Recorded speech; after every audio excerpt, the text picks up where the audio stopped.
আল্লাহ যখন এই পৃথিবী সৃষ্টি করলেন, পৃথিবীর মধ্যে ভাইব্রেশন হচ্ছিল, কাঁপাকাঁপি। আল্লাহ পৃথিবীর কাঁপাকাঁপি বন্ধ করার জন্য পেরেকের মতো পাহাড়গুলোকে পৃথিবীতে ঠুকে দিলেন, কাঁপাকাঁপি বন্ধ হয়ে গেল। এই দৃশ্য দেখে ফেরেশতারা বলে, ইয়া রাব, পাহাড়ের এত শক্তি, আপনার সৃষ্টির মধ্যে পাহাড়ের চেয়ে শক্তিশালী কিছু আছে?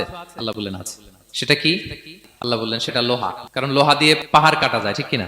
লোহার কথা শুনে ফেরেশতারা অবাক। ফেরেশতারা প্রশ্ন, তাহলে আপনার সৃষ্টির মধ্যে লোহার চেয়ে শক্তিশালী কিছু আছে?